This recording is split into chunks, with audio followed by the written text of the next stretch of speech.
নমস্কার বন্ধুরা, আমি কোজাগরি আবারও চলে এসেছি তোমাদের কাছে একটা ভিডিও উপস্থাপন করব বলে।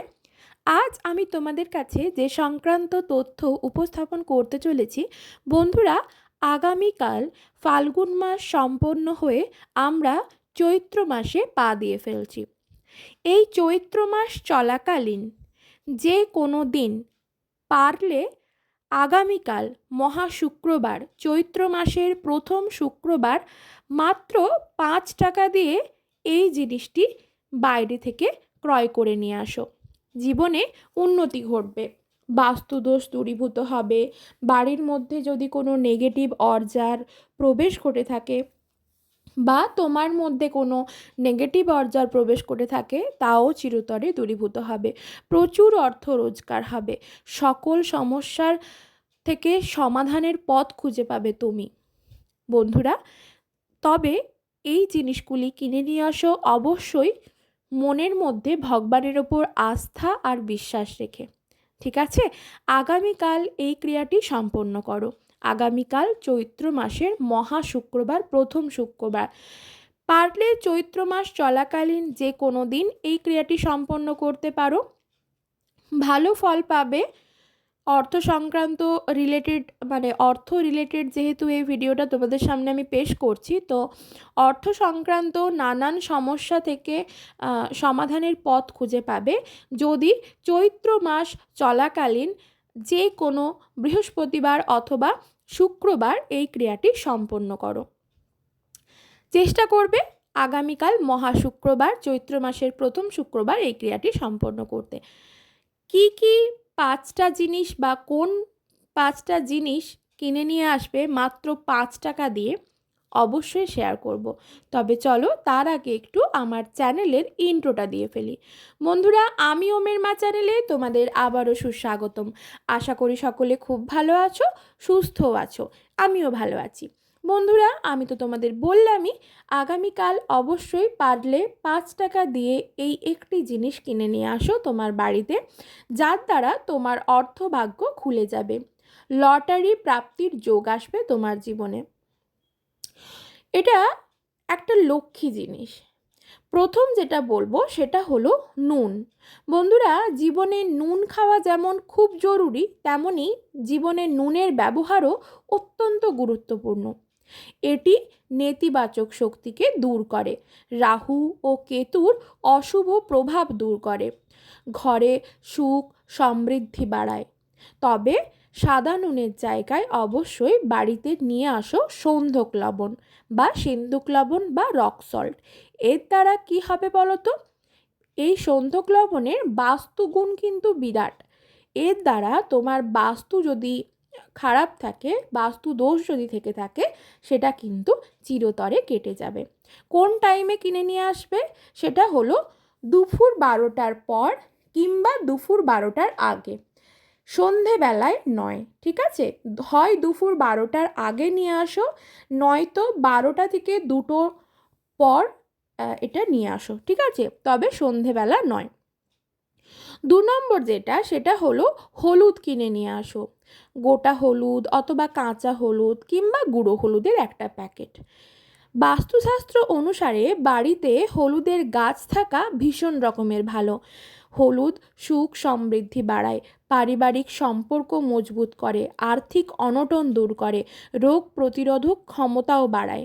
এটি পুজোর অপরিহার্য একটি উপাদান। তাই বন্ধুরা, দেখেছো তো, আমরা কিন্তু ধনতেরাসের সময় নুন হলুদ অবশ্যই কিনে থাকি, কারণ এইগুলো মা লক্ষ্মীর ভীষণ প্রিয়।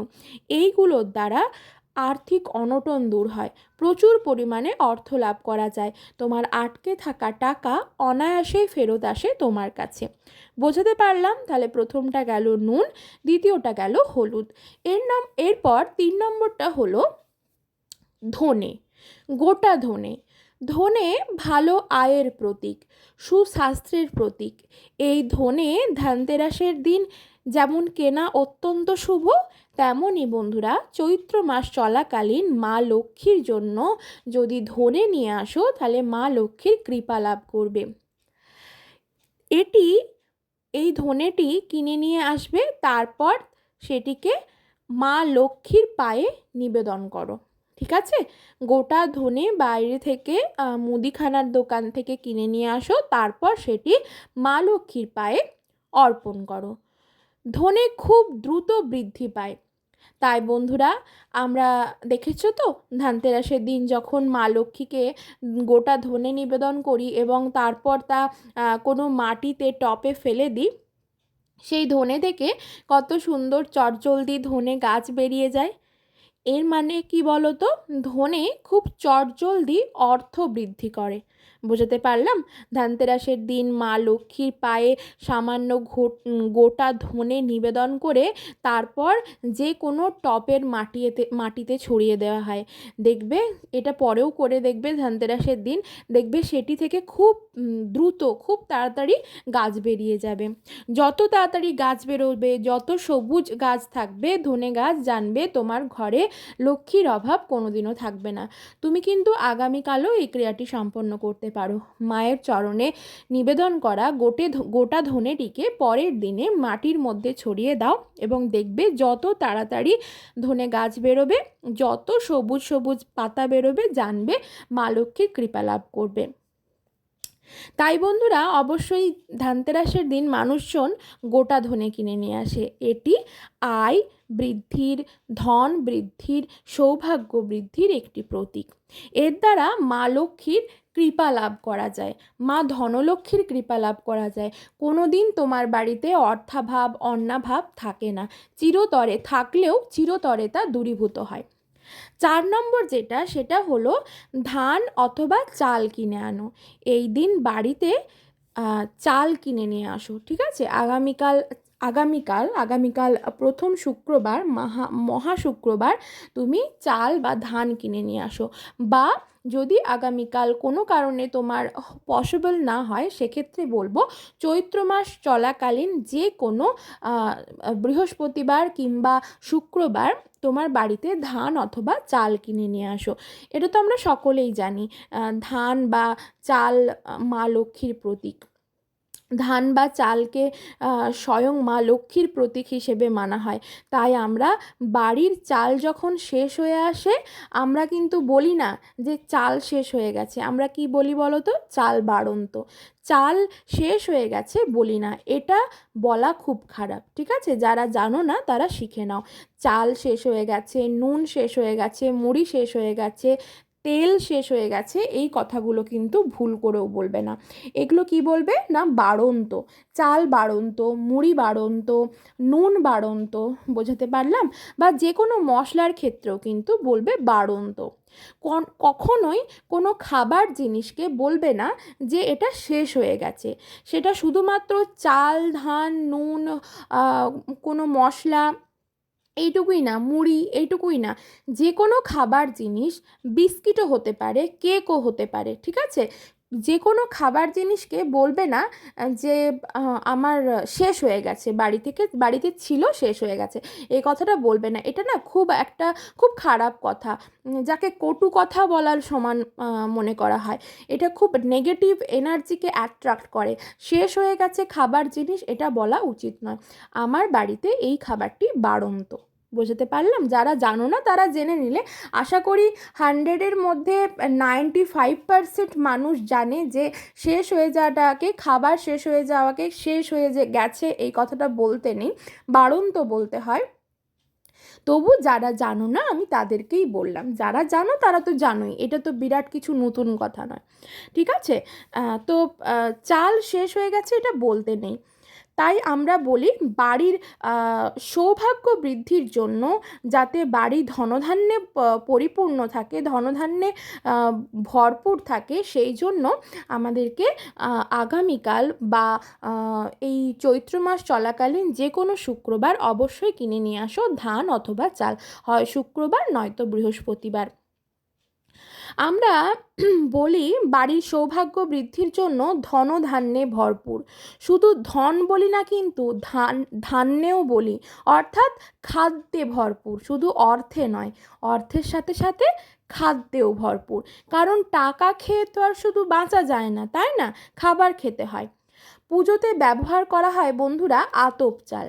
তাই যদি পারো এই দিন পারলে একটু আতপ চালও কিনে নিয়ে আসো, ঠিক আছে?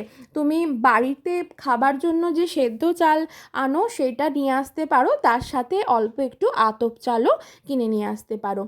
দিয়ে সেই আতপ চালটি মা লক্ষ্মীর চরণের কাছে নিবেদন করো এবং মা লক্ষ্মীকে সেই চালটি দিয়ে হয় খিচুড়ি না হলে পায়েস ভোগ লাগিয়ে দাও, ঠিক আছে?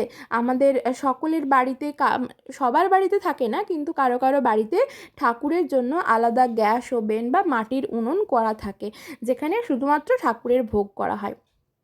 তো বন্ধুরা, সেক্ষেত্রে তোমরা ওই আতপ চাল দিয়ে মায়ের জন্য কোনো একটা ভোগ বানিয়ে নাও, ঠিক আছে? সেটা তারপর মাকে নিবেদন করো, দেখবে তোমার অর্থ কষ্ট চিরতরে দূরীভূত হচ্ছে।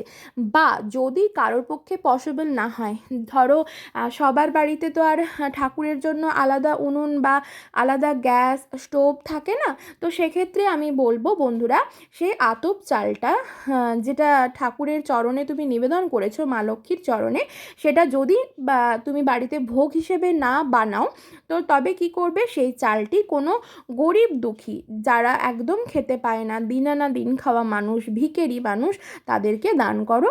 তারা যাতে ফুটিয়ে খেতে পারে, ভাত ভাত করে খেতে পারে, অন্ন করে খেতে পারে। এতেও কিন্তু মা লক্ষ্মীর ভীষণ কৃপা লাভ করবে তুমি। আচ্ছা, 5 নম্বর হলো ডাল।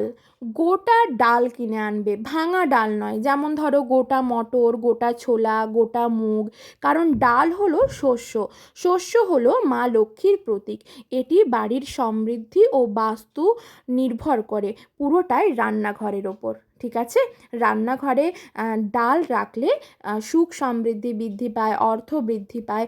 অর্থাৎ পুরোটাই তোমার সুখ শান্তি অর্থ সমস্তটাই কিন্তু তোমার রান্নাঘরেই আছে, ঠিক আছে? তার ওপর নির্ভর করে। বন্ধুরা, ভিডিওটি ভালো লাগলে লাইক করো, শেয়ার করো, কমেন্ট করে জানিও। সকলে খুব ভালো থেকো, সুস্থ থেকো।